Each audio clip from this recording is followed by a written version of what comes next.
Welcome to another episode of Leaders Learning from Leaders. Dr. Gladys Cruz, the District Superintendent of Questar III BOCES in New York State, and the current president of AASA, the National School Superintendents Association, is our guest today.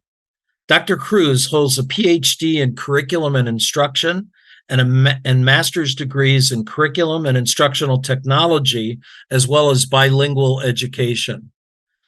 Welcome, Dr. Cruz. Thank you so much for having me, Steve. It's great to see you and work with you again. I really appreciate your time. I'm wondering, for starters, if you'd describe for people a little bit about Questar III BOCES and your role there as superintendent. Absolutely. So there are 37 BOCES in the state of New York, and we act as an intermediate agency, public school agency, between the state education department and the school districts. I have 22 school districts in my region. I talk about my role as a hybrid. So I have dual roles. I'm the superintendent of our BOCES, and I am also the commissioner's representative in the field. So if there's anything that needs to be looked at in the region, the commissioner will task me with that work. We were created through legislation, and the purpose is that districts can come together and expand their offerings, their programmatic offerings for students and districts in a cost-efficient way. So, for example, if there were students in a district that wanted to have let's say, a heavy equipment operations and maintenance experience, instead of that district doing it alone, the BOCES can do it, and then you can have two students from one district, one from the other, another student from the other, and then you have a class, and it's much more cost effective. So, and then as a special incentive, the state education department does provide state aid to districts for being collaborative and working through the BOCES. Well, you've got the pulse of quite a large number of educators, and I'm guessing also a rather diverse group across the area that you cover. And you've been at the BOCES for several years in different roles. What would you see as some of the important signs of progress that have been made during that time? So I think one of the things that we've been able to do is, the region, and this was really, I think, fast-tracked with the pandemic. The region's superintendents, we come together a lot. During the pandemic, that was exponential. We came together at the beginning every day, and then we brought it down to 5 days, 3 days. And just this past year, we've been meeting once a week, just to connect. Because there's so many things going on. So the collaboration among leaders has become so important, and they connect constantly with each other. And I think that's critical because, as you know, the superintendent role can be very lonely. There's only one in each district. But when you have colleagues that you can connect with and say, hey, I'm dealing with this. Anybody have any ideas? And we have a listserv for our superintendents. And if someone's dealing with an issue, they'll reach out to their colleagues and say, hey, I'm dealing with this. Anybody has some suggestions? So it's a very collaborative group. And they depend on each other. So it's the synergy among the superintendents in the region has grown. They're very friendly. They're really, they look forward to being together. That pulse that you have of what's happening, I'm wondering what you would identify as some of the current challenges that are kind of at the top of school leaders' list today. So, of course, the funding. So the federal government gave schools significant funding during the pandemic, and that is now,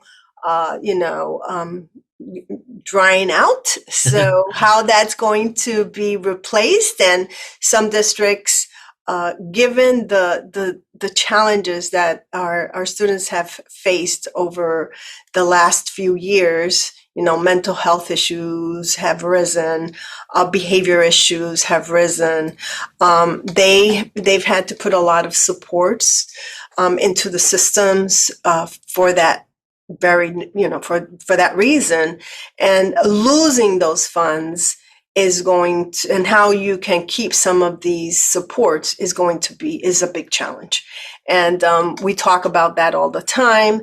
Another challenge that everyone's facing is, the change of diesel buses to electric buses. That is something that, there's an infrastructure issue. There's a lot of pieces that have to be dealt with to make that change. Then there's a big shortage of educators, as you well know, and it's not only in the region, it's not only in New York State, it's across the country. Unfortunately, we have seen that individuals going into education has decreased over time. And I don't think this will be an issue. Like, all of these issues are not like they're 1 year or 2 year issues. This is going to take, I believe, at least a decade to get, to again start enticing individuals to come to education, because it's the best profession. You get to touch upon everyone. There's if it's a dentist, they have to go through education. If it's a doctor, a lawyer. So I always, I always say I'm biased. It's the best profession. I was not intending to be an educator. I was on track to become a dentist. So I was in natural sciences, and I was, I was offered a opportunity very early on to become a teacher, an English teacher in Puerto Rico, because there was a shortage of educators like now. And I, for 2 years, said no. And then that last year I said, well, and they said, will you go to an interview? And I said, sure. And they lured me in. But that I think that's a big challenge that's on everyone's mind. Just to give you an example, right now I am actually surveying all of our superintendents, asking them which are the different positions, the teacher positions that they're struggling to fill, and inventorying that, and I intend to share that with the state education department. But that is a huge, those are some huge issues and challenges that we're all facing. As I was listening to you go through those challenges, what strikes me as they seem to call for me to redesign and rethinking more than a problem to solve. And it seems it's not go getting the funding to do this. It's stepping back and looking at the whole design of the whole system and what may need to change because of that. I would agree. I would totally agree. I'm sure you're aware of AASA brought together a commission, and we were asked to think boldly about the education system, and it's the Commission of Learning 2025, and there's a report, and there's a whole initiative that is bringing together educators from across the country to talk about and to share how they're transforming their systems. And that is so important because you just take a simple thing like, in the past, you would post a position and for elementary ed, and you would get 300 applicants, right? That's not the case anymore. Yeah. So we need to change everything, starting even from our recruitment approach. Yep. So everything, we really need to, as you said, step back, look at what we're doing and say, this is not going to work in today's reality. How can we do some things differently? I'm a big fan of, in my role, I get to be creative and create new things. And I'm a big fan of creating opportunities for students that are out of the box kind of thing. And we, during the pandemic, we launched a STEM high school on a college campus, on a 2-year college campus. The goal is that students graduate with an associate's degree in STEM fields, which are so much needed, and not have to, as the same time as they're graduating from high school, so that they don't have that added step. We have to look for ways to transform our system to meet the needs of our learners, because our learners today are not the learners that we were, right? We didn't have the technology that we have today. If you think about how we used to look for, we used to do research, and we used to have to go to a library and pull all those books. You don't have to do the card catalog. I went to the card catalog. We don't have to do any of that. We have now it's about being critical, being critical thinkers, discerning among, good references and good information that you have at your fingertips in a second. As I was hearing you describe what we need to do in solving those problems, the whole collaboration issue of superintendents kind of surface. And as I was reading some of your post online, I think I identified a focus on collaboration in your thinking. So I'm wondering if you describe how that focus impacts your leadership. So, I am a believer of collective wisdom. So I always, when you put in a room a group of leaders, the solutions to problems is better than if you're thinking on your own. So I truly believe that we need to come together to solve some of the issues and challenges we're dealing with. Gladys on her own is not going to be able to solve these. But if the 23 of us, and this was very, it was illustrated during the pandemic. We had no playbook. We were, and we've continued to have challenges, like the swatting calls last year and all that. There was no playbook. So we're here. We were coming together, trying to get a consistent message across the region, so that, because here's some of the issues that we have to think about. So you may be District X, and staff from your district live in District Y. We are living in in a very interconnected world, and so we were able to come up with, constant communications that were consistent across the region. And that, I believe, was helpful for all our educators or families. And, and we worked with during the pandemic, we worked with all the health agencies. It was a perfect storm and a perfect opportunity to bring people together. and collaborate to solve the problems we had in front of us. And I think that mindset has to continue, because the truth is that we're being faced with challenges every day that they're not technical problems. They're like really comprehensive, complicated issues, and it really takes the looking at different perspectives, and it takes a group of individuals of thinking together on how to come to some solutions to these problems. In terms of, like, for example, the shortages. So we in our last contract, we negotiated tuition reimbursement for our staff. And then I went to a local university, four-year university, and I said, I want to get some courses in, and these are the areas that I want to get the courses in.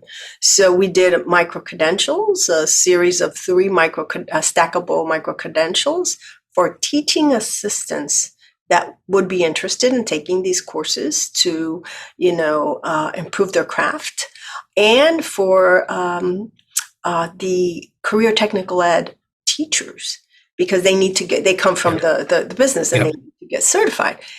I was amazed. I said, well, let's try to get 12 volunteers. We had 20 and a wait list. And then when that cohort finished with those 3 courses, they said, we want more. And I said, I'm not stopping learning. Anybody wants to learn, I'm for that. So we did another series of 3. So I'm looking for and I share this with our districts, and we're looking for ways to do things collaboratively across the region. I'm hearing there's no normal that you want to go back to. No, we need to move forward. Yeah. And we need to, as I said, transform our systems to meet the needs of of our world today, which is very different. I mean, you think about AI, you think about ChatGPT, so that requires that we start thinking about how instruction needs to change. If I had ChatGPT when I was teaching, I'm telling you, I would have done things differently. You actually jumped into my next question with that, because I know that you I know that you have a long-term interest in technology and education. What are you suggesting leaders be looking at as they consider the impacts of AI? Well, first of all, I think we need to embrace it. I want people to embrace it and bring it into the systems to make our work more efficient and better for the adults, and to really show students how to use this effectively and ethically.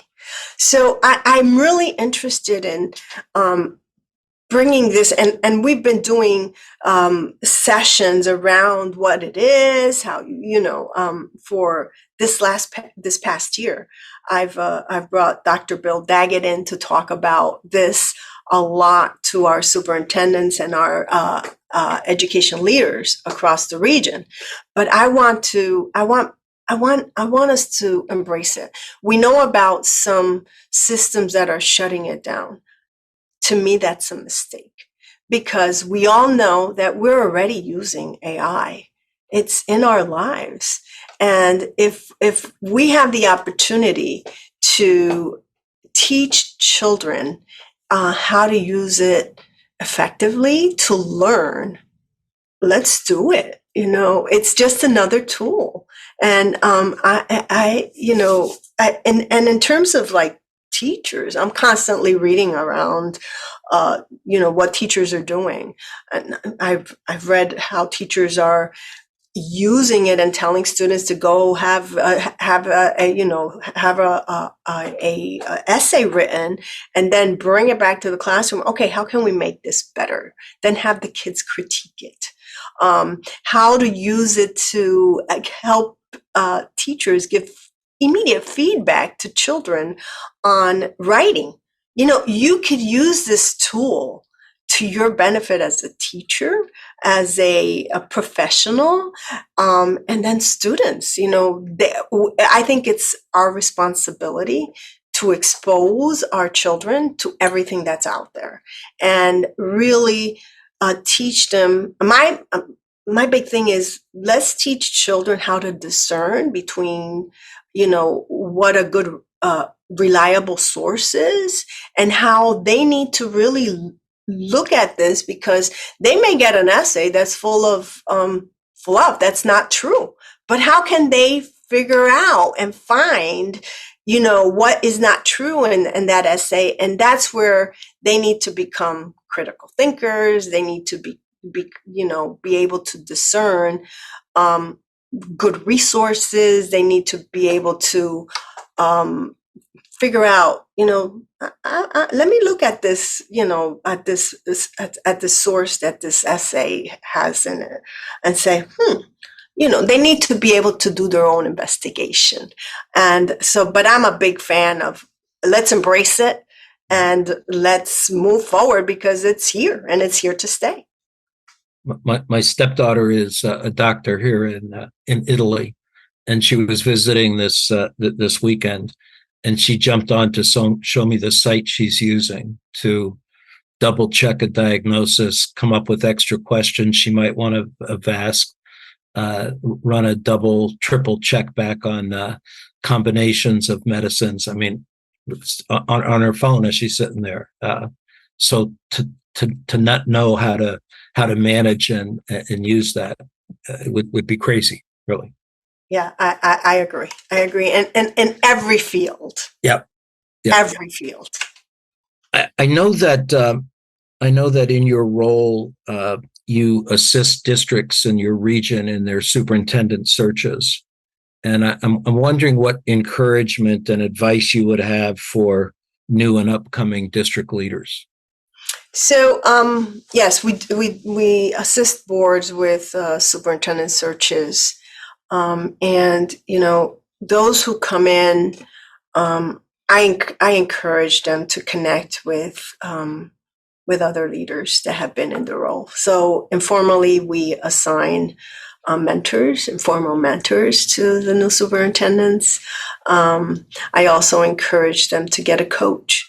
Sometimes educators may feel that, I was hired to do this job, it must be because I have all the answers. No, the best athletes have coaches. And I know you're a big fan of coaches, mentors, and I am too, because it's always good to have. I have informal mentors. If I'm coming across something, then I'm like, oh God, what am I going to do? Or goodness, what am I going to do with this particular challenge? I will pick up the phone and call one of my informal mentors and say, hey, I'm dealing with this. And a good mentor, a good coach will ask you a lot of questions, right? But I strongly recommend connect with others. Don't think you have to go at it alone. I'm wondering what thoughts you have as to the role that current superintendents should play in preparing the next generation of district level school leaders. So I really believe that we need our current superintendents, those who are sitting in the seat now, to tap on others in their systems, to give of their gifts as leaders, to build the pipeline of superintendents. I know you're aware of how many superintendents are leaving, and we have this shortage, and we have shortage of educators throughout the system. It's not only teachers. I talk about the fact that we don't talk enough about the fact that there is a shortage of superintendents, and a lot of superintendents are stressed out because of all the politics that have, there's always been politics in education, but now, it's become even, there's some topics that have just entered the systems that are driving superintendents out. So I urge superintendents to give of their experiences to others, mentor others, bring others along in your systems, because we need to build a strong pipeline. I also ask people to please tap on some minorities. Our student population has become more diverse and is continuing to become more diverse as time goes by. And we have very little diversity at the top. And so ask people to please consider, having more women in the role, having more minorities in the role, because it's important for our students to see themselves in leaders. Yeah. So as we wrap up, I'm wondering any closing thoughts that you might want to share with our listeners. I just want those of you who are in the superintendent role, thank you for all you're doing to ensure that our systems continue to meet the needs of our learners.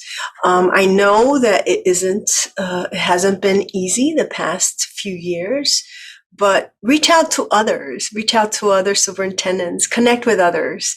I truly believe that the power is in the collective wisdom, and really don't do this on your own. It can be a very lonely job, but it could also it's the best job in the world. Education is the best job in the world, and the best field in the world, and you have the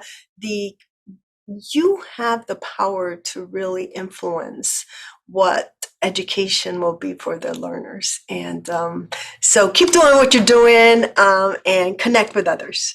Thank you so much. I'm wondering a way that listeners might check back with you with a question or follow anything up with you. Yep. I'm very transparent, and people can reach out to me. My email is pretty easy. You can look up at questar.org.